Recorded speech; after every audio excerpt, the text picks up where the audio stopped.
Hey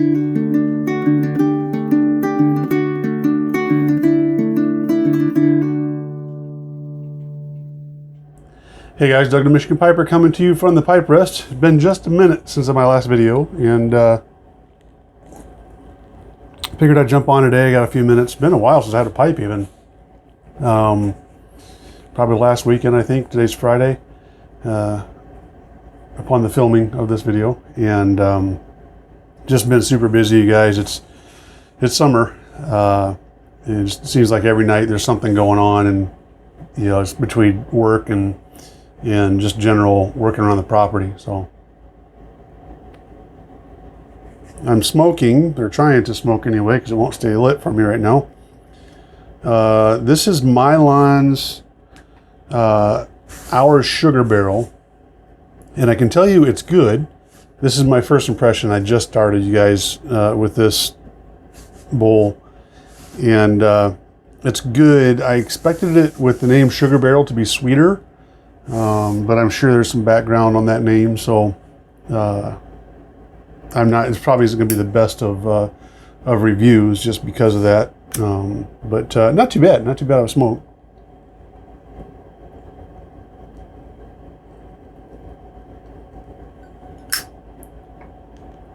And in it, I should say around it, is my Peterson Killarney 221, one of my fancier pipes for a codger guy. A cool little pipe. And yeah, not too bad. So, a couple of things to catch you guys up on what's going on in the Michigan Piper's life. Broke my toe this morning. And I did it. I tell you, I've never broken, until I was 42, never broke a bone in my body.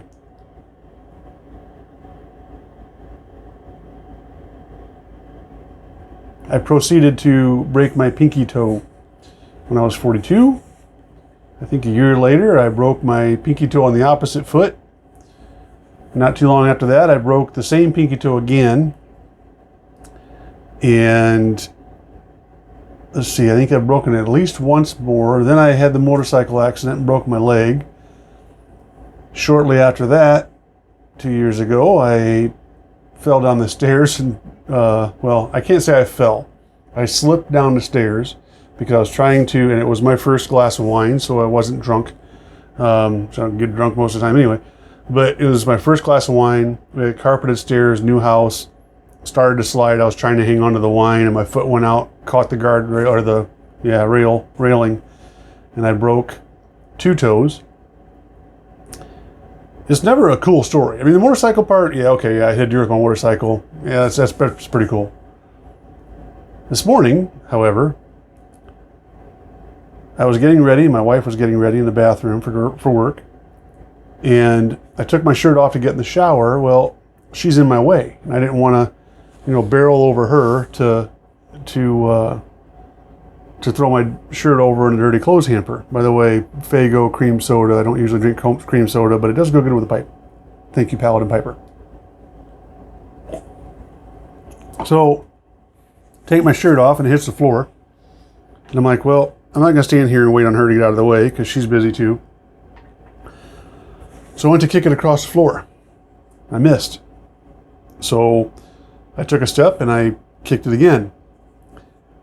As I was standing on our rug in the bathroom, and not at the very beginning of the kick, but right in the sweep of the kick, the fastest part of the kick, I caught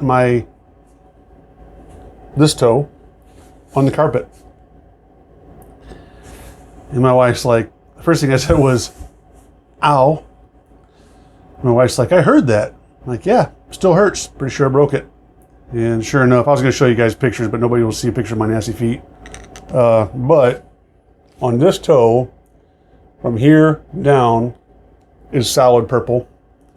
Some blood coming out around the nail. So, it doesn't make any sense to go to the doctor because all they're going to do is tape it up, and I can do that. So, anyway, that was this morning. That was today. So I'm hobbling around today.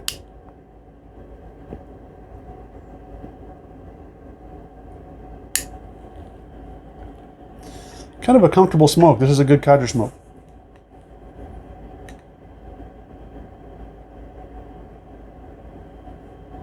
Last weekend, we went on vacation, and just a mini vacation. We left on Thursday and got back Monday night.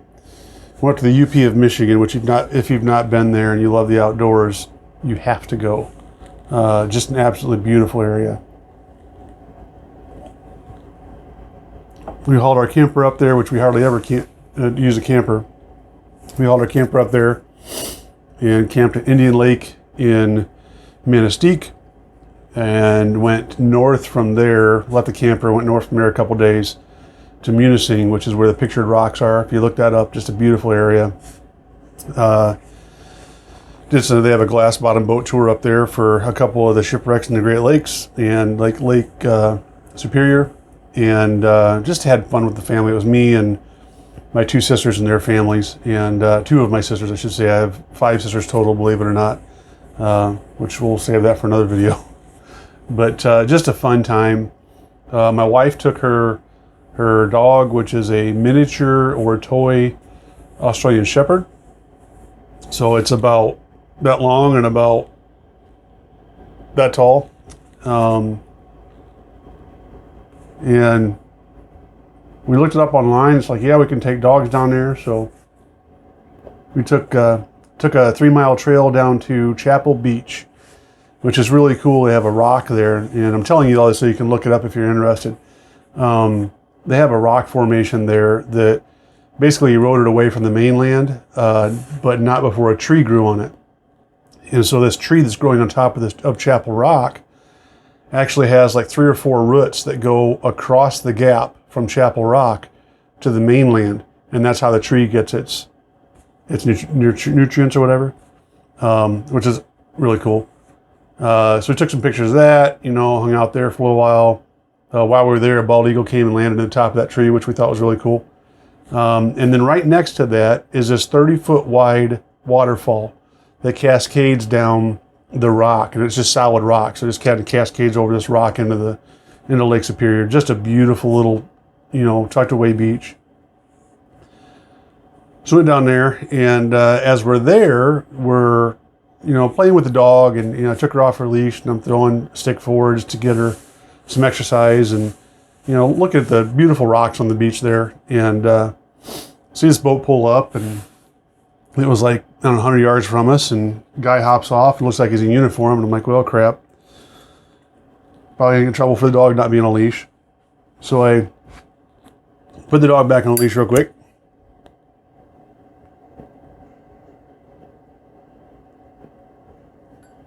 Sure enough, the guy walks up. Hello, folks. Whose dog is this? He's a federal park ranger. And a lot of the people think that the park rangers aren't real cops. They don't have any, the sway or whatever, but they do. And they are. They have arresting capabilities or whatever, and go through much of the same training as regular law enforcement. So, and he proceeds to tell us that they witnessed our dog off the leash, and he said, "What trail did you come in on?" Now, if I was smart, I would have said, "We had our friends drop us off in a boat."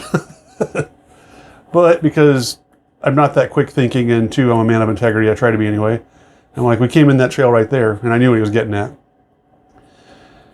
Evidently, we looked at the wrong trail, and there aren't dogs allowed on that trail. So he wrote us a $130 ticket for bringing the dog down the trail. And so I'm telling you all this to tell you that I had a little thought project, I don't know what you call it, but so this guy comes up and he's pretty cocky. He's nice-ish. My sister said hello. He didn't even acknowledge her. Which, if you know me, if you mess with my family in any little way, it just boils my blood. And when I told him that we didn't know the dogs weren't allowed, the first thing he said was, well, you didn't see the 3 signs that, bobbing his head and everything. You didn't see the 3 signs that said you can't have dogs down here? It's like, no, actually I didn't. And then he brings the ticket back and says a couple more things that are, I don't know if I'd register him as cocky, but pretty close. And I'm telling you this not to brag, but to show you that there are different ways of dealing with things. Because the old me would have given it right back to him. But I just let him say his piece, and you can fight it in court if you want. If not, we'll take you to, if you don't pay it, we'll take you to jail, blah, blah, blah. Okay, whatever. So I let him go. My family started kind of saying some things. I'm like, nope, you're not going to win this one.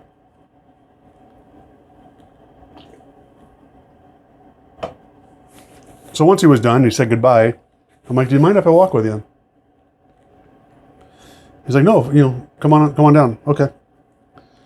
So as we're walking, I told him, I said, hey, I need you to understand something. I said, first off, I've got the ticket in my hand. The ticket's been written. I'm not trying to get out of the ticket. He said, okay.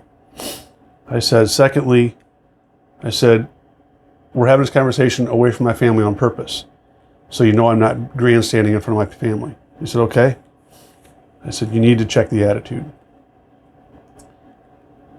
And he says, he asked me what I mean, and I told him, explain the different things that he had said that were pretty rude. I told him, I said, look, I work in emergency services. I get it. You deal with boneheads, but we're not boneheads. We're not better than anybody else. We're just not turds trying to get away from something.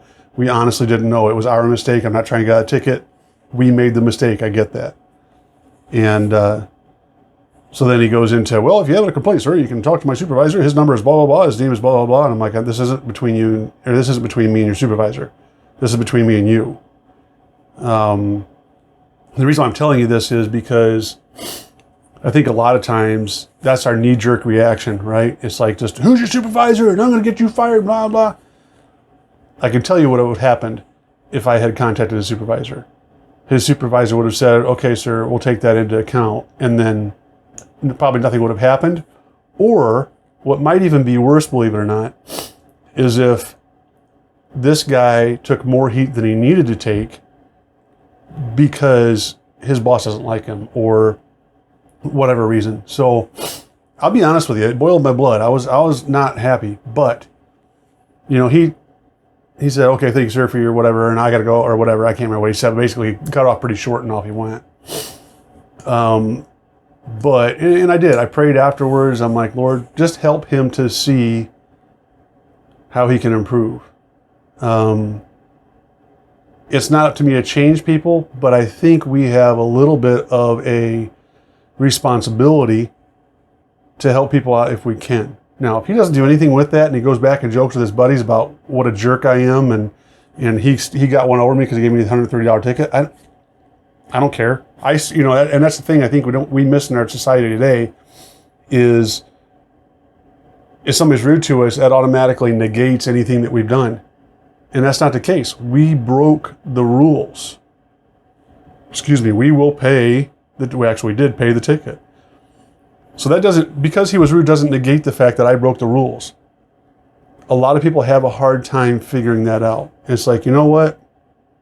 This cop was rude, or this cop was abusive, or this cop did this, or this cop did that. And doggone it, this is total injustice. No, there's a reason that he was there in the first place. He was there because somebody was breaking the rules. That's what he gets paid for. He gets paid so I can have that. He gets paid to do things that to allow me to be able to enjoy myself with my family on that beach. So, in my humble opinion, I think that's the way to take care of it. You have a side conversation with the guy after things have settled down, after things are over, after you're trying to show, that you're not trying to, get out of something or whatever. And you don't have to be abusive about it. I told him, I said, you need to check your attitude. I didn't berate him. I kind of felt it for a moment almost like it was a dad talk, not like he was listening to me like I was a dad, but almost like I was lecturing him like a dad. But, You know, hey, if I get a chance to be able to help a guy be a better cop, be a better park ranger, or do something, you know, great. But like I said, worst case scenario, he goes and brags to his buddies that he got one over me. Who cares? I don't care. So yeah, that's the end of that rant. And here we are at 15 minutes, you guys. So guys, I know summertime, you don't have a whole lot of time to watch these videos. I'm going to let you go. I hope you're all doing well. Until next time, you take care.